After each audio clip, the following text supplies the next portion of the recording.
ડભોઈમાં ચોરીની ઘટનાઓ દિવસે ને દિવસે વધતી રહી છે। આજે ફરી એકવાર ચોરોએ પોલીસને ખુલ્લો પડકાર આપ્યો છે। સેવા સદન પાછળ આવેલી નંદનવન સોસાયટીમાં એક જ રાતમાં 4 થી 5 ઘરોમાં ચોરીની ઘટનાઓ સામે આવી છે। આ ઘટનાથી સ્થાનિક રહેવાસીઓમાં ભયનો માહોલ ફેલાયો છે અને ડભોઈ હવે ચોરો માટે ફેવરિટ ટાર્ગેટ બનતું જાય છે તેમ લાગી રહ્યું છે। પોલીસ પેટ્રોલિંગ અને સુરક્ષા વ્યવસ્થા પર હવે ગંભીર પ્રશ્નો ઊભા થઈ રહ્યા છે। આખરે ચોરોનો આતંક ક્યારે અટકશે અને ડભોઈની જનતા પોતાને સુરક્ષિત ક્યારે અનુભવે? રાત્રે 2 થી 3 ના ગાળામાં ચોરી થઈ।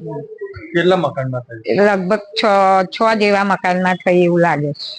કેટલું લઈ ગયા તમારા ઘરે? અમારા ઘરેથી થોડી કેશ ગઈ, એટીએમ ગયું, પરચુરણ બધું ગયું, સોનું બુટ્ટી છે, વીટી છે। તમે જોયા હતા? કેટલા જણા જોયા તો નથી, પણ અમે ઉઠ્યા અને દરવાજો ના ખુલ્યો એટલે અમને ખબર પડી। પછી વાડામાં આવીને જોયું તો બધું પડેલું જોયું। તમે જાણ કરી કોઈને? જાણ પોલીસને કરી।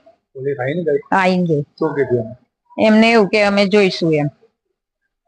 કેટલા મકાન કેટલા તૂટ્યા? કેવું? કેટલા મકાન તૂટ્યા? 3 કે 4 તો તોડેલા જ છે। ગઈકાલે રાત્રે? આજ રાત્રે સામેનું ઘર પણ ખોલ્યું, પણ આ બેને જોઈ લીધું એટલે એ લોકો જતા રહ્યા।